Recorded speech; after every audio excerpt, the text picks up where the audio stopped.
pour comprendre un peu qu'est-ce que ça veut dire, comment on peut arriver à se détester autant. S'il y a des gens très différents, il faut que je comprenne qui ils sont. L'objectif, c'est de créer des liens, des amitiés entre des jeunes qui ont des convictions religieuses et spirituelles différentes. Et l'objectif de cette partie, c'est trouver nos points communs, mais surtout trouver nos différences et faire avec. Ouais, est-ce que c'est dur aujourd'hui? Est-ce que c'est compliqué de parler de religion de manière sereine? C'est parce que la paix, en fait, c'est pas l'absence de conflit. La paix, en fait, c'est actif. Et justement, c'est ça sur les préjugés, c'est qu'en fait, si la paix, c'est juste l'absence de conflit, on fait rien. Il y a eu un rapport qui s'appelle le rapport Debré en 2002, qui a été fait par un député et qui disait justement qu'il fallait que l'école passe d'une laïcité d'ignorance, donc ça veut dire on met la religion en dehors, à une laïcité d'intelligence, en fait.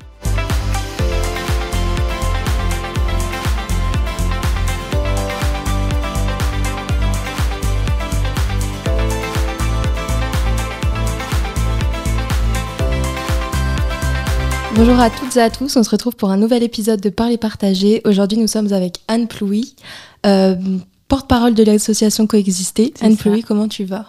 Ça va très bien. Génial. Et toi? Ça va, merci. Alors Anne, est-ce que tu peux nous expliquer un peu qui tu es? C'est quoi ton parcours? Avec plaisir. Alors, donc je m'appelle Anne, j'ai 31 ans, je suis porte-parole de l'association Coexister. Avant d'en être porte-parole, moi je m'y suis engagée quand j'avais 16 ans, donc j'étais très très longtemps bénévole et une des premières bénéficiaires, puisque Coexister est née en 2009, donc j'avais 16 ans.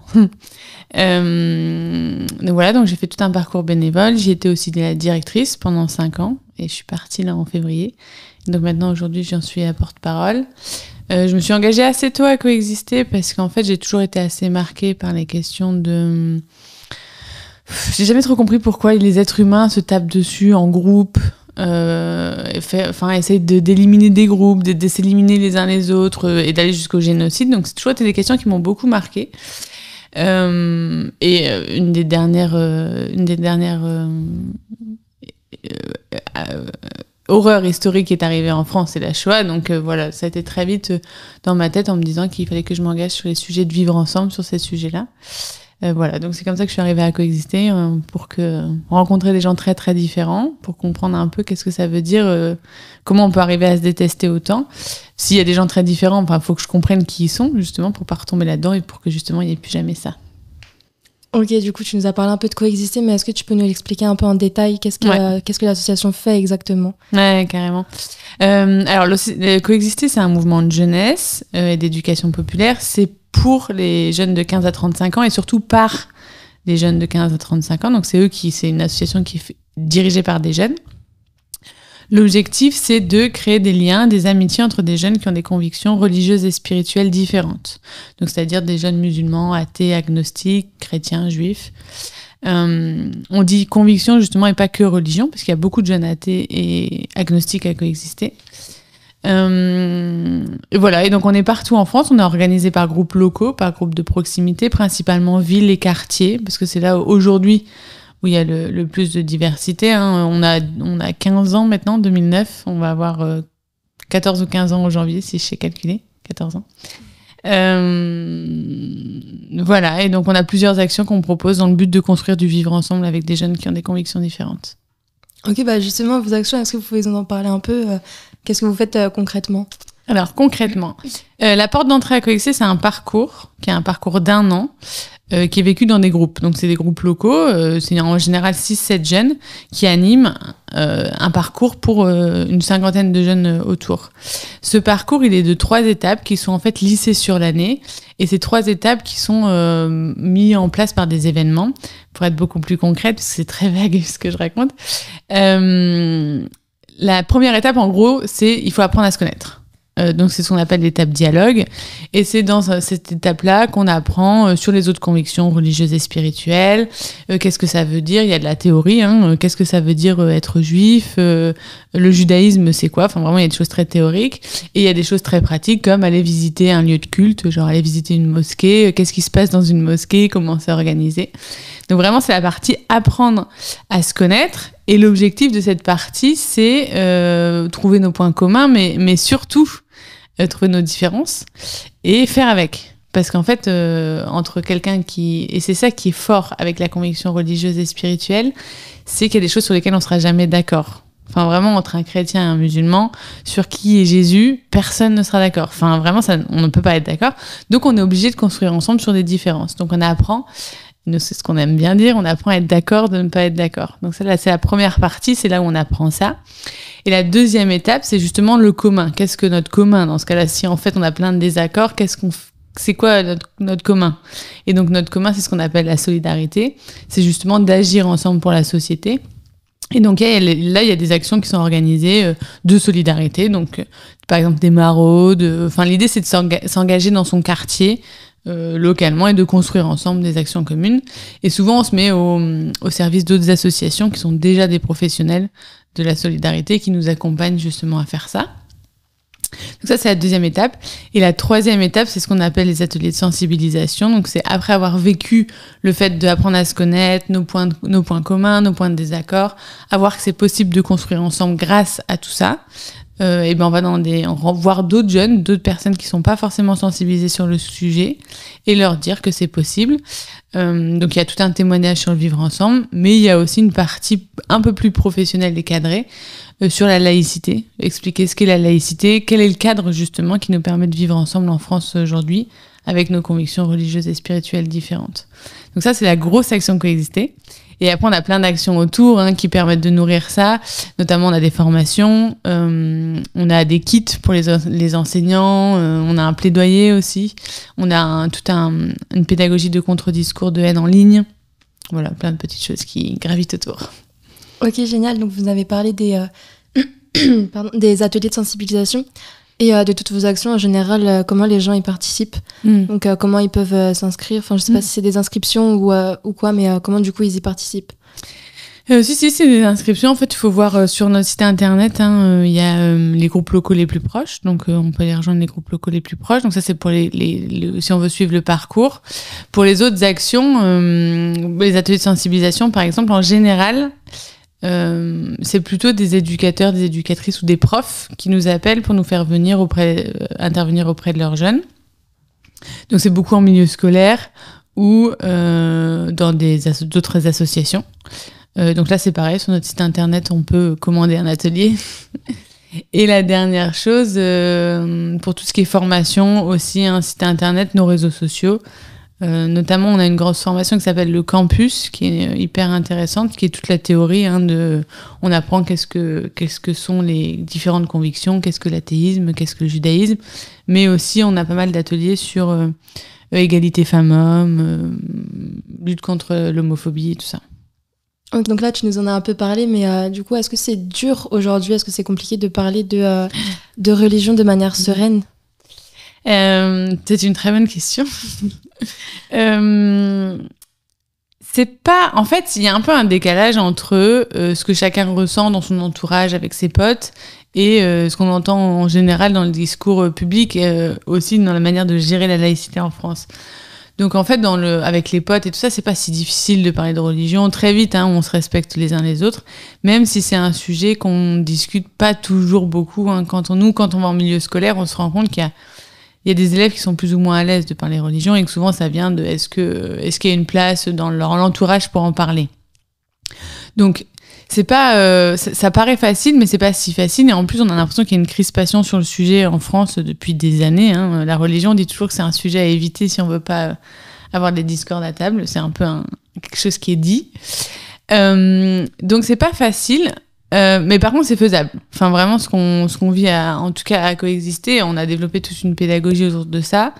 C'est vraiment faisable de parler de religion de manière apaisée, de manière sereine, et même de faire de la conviction religieuse et spirituelle un levier pour construire des choses ensemble, et notamment parce que c'est un levier qui permet de bâtir sur des désaccords profonds, sur des différences. Enfin, vraiment, c'est lucide en fait, c'est hyper pragmatique. Et donc ça, c'est faisable, il y a des outils qui existent, et nous, ça fait partie des choses qu'on pousse un peu dans le plaidoyer. L'association, elle n'a pas un gros plaidoyer, mais elle a un plaidoyer qui vient du terrain, qui dit on observe ça et ça serait bien de faire ça. Et dans les choses qu'on pousse, c'est effectivement, en fait, ça s'apprend.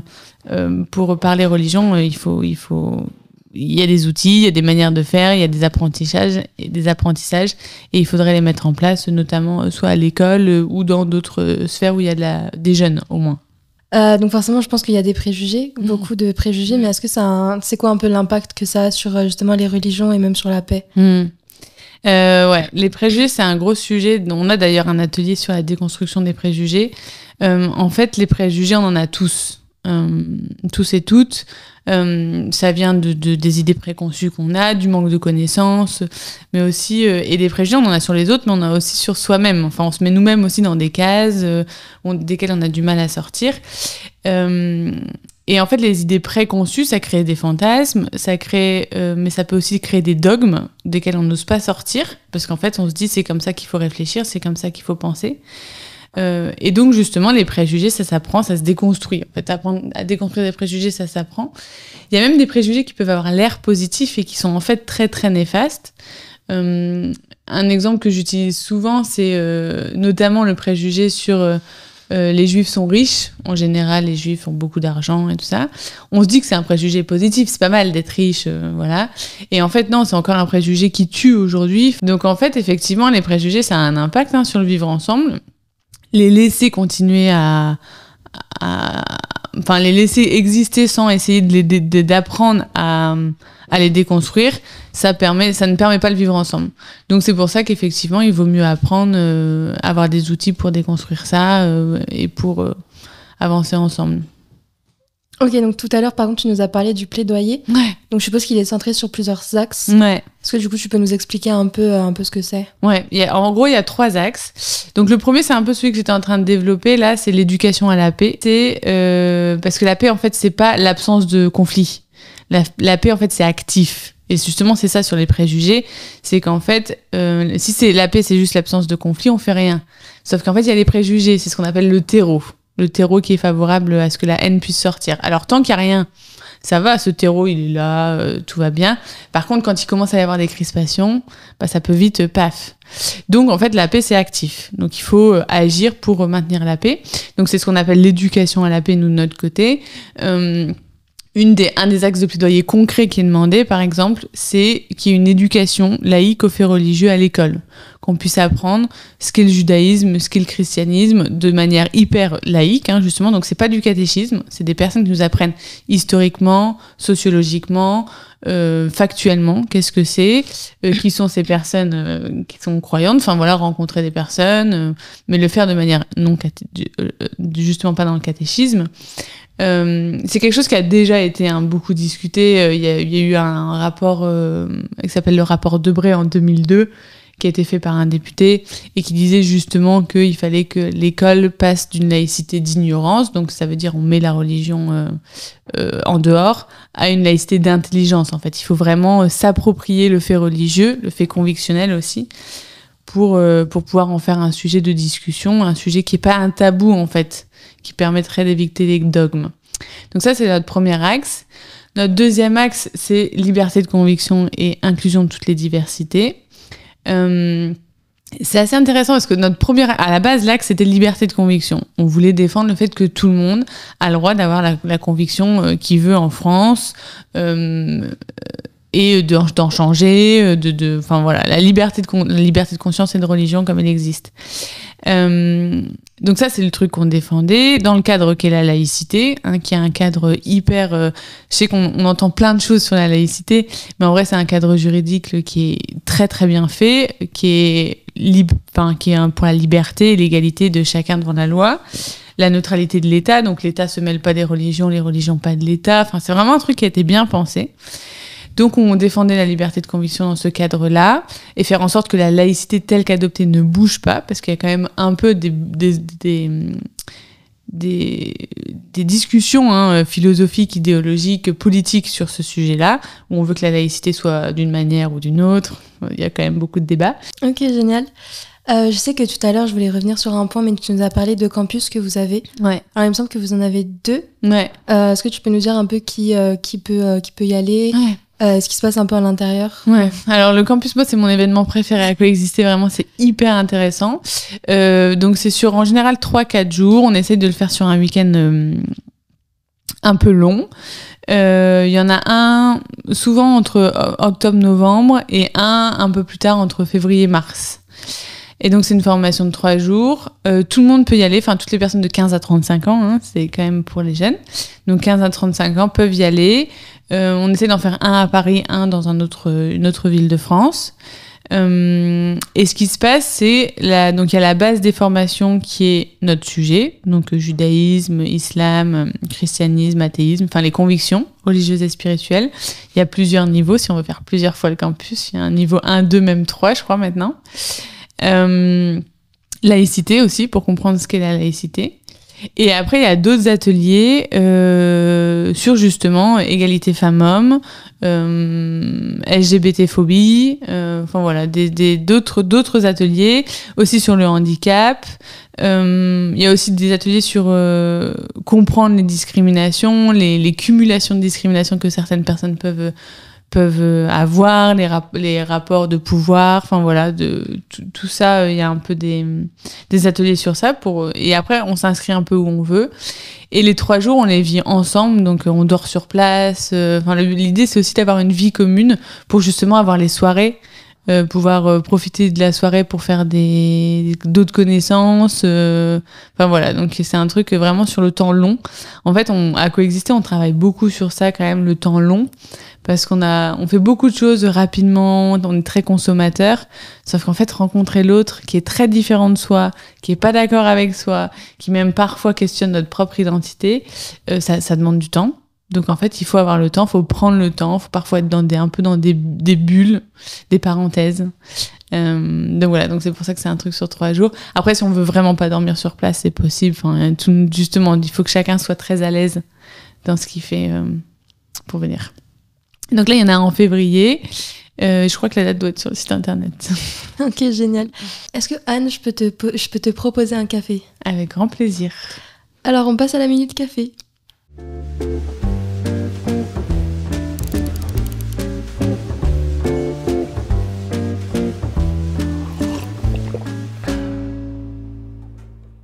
Donc là, on va passer à la minute café. Donc c'est une minute un peu plus cool, un peu plus tranquille, où on va parler de toi et de tes goûts.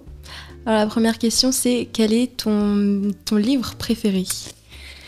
Alors, c'est toujours des questions qui sont un peu difficiles pour moi parce que je passe très vite d'un truc à l'autre parce que ce que j'aime dans les livres et ça, c'est d'apprendre. Donc mon livre un peu préféré / du moment parce que je suis en train de le relire, c'est une BD qui s'appelle l'histoire populaire de France, une histoire populaire de France. Que je trouve très intéressante, qui parle de, en fait, toutes les personnes qui avaient pas le pouvoir et qui avaient des revendications, comment elles ont fait pour que ces revendications passent, quoi. Et c'est souvent des revendications d'égalité. Mais j'ai trouvé hyper bien faite. Voilà, je suis en train de la relire pour m'inspirer. Génial.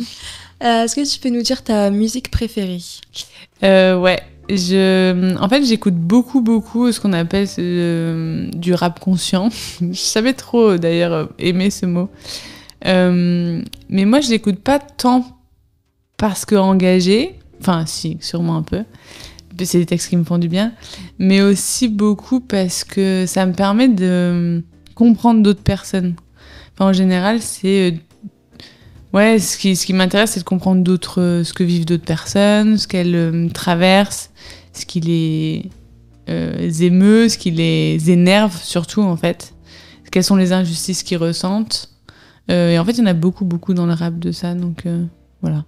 En ce moment, j'écoute pas mal de rap. Ok, génial. Est-ce que tu peux nous donner ta personnalité publique ou créatrice de contenu qui t'inspire? Donc c'est lié au rap. Hein. En ce moment, je suis pas mal, je sais pas si vous connaissez, Kerry James.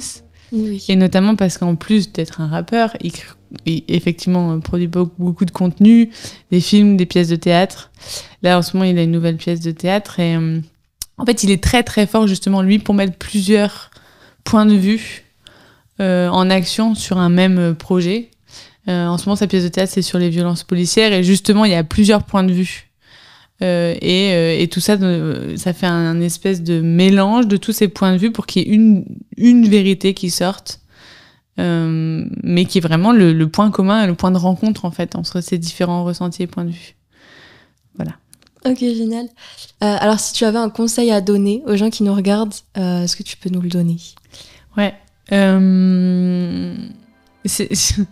Je suis pas grand monde pour donner des conseils, mais si je peux vous partager ce que j'ai appris, en tout cas, à coexister en m'engageant quoi. C'est en fait, il faut se bouger et aller rencontrer les gens qu'on comprend pas, les gens qu'on connaît pas, les gens avec qui on n'est pas d'accord. Il faut avoir de l'énergie, bien sûr, parce qu'aller rencontrer parfois même des gens qui nous aiment pas, c'est très difficile. Mais en fait, il y a que comme ça qu'on pourra construire une société commune. C'est vraiment en se mettant un peu en difficulté, en étant capable d'aller voir des personnes qui vraiment qu'on comprend pas, qui ne nous parlent pas. Il faut y aller avec humilité, bien sûr, et respect. Franchement, de mon expérience en face, il y a toujours eu beaucoup de respect. En fait, je pense de base, l'être humain a envie de respecter la personne en face. Là où ça dérape, c'est quand on comprend pas et quand on sait pas ce que l'autre personne vit.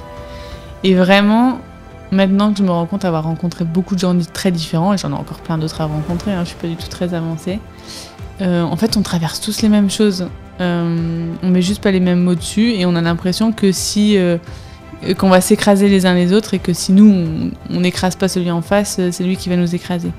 En fait, je pense que pas du tout, juste on a un petit peu peur. Donc mon conseil, c'est d'aller voir les gens avec qui on n'est pas d'accord, et apprendre que le désaccord, c'est pas le désamour du tout. Le désaccord, c'est juste le désaccord. Génial. Anne, merci d'avoir accepté notre invitation. Merci à vous. C'est la fin de l'épisode Parler Partager. N'oubliez pas de vous abonner, liker, commenter la vidéo. Et n'oubliez pas, en parler, c'est partager, et c'est en partageant qu'on en parle. En parler, c'est partager, c'est en partageant qu'on en parle.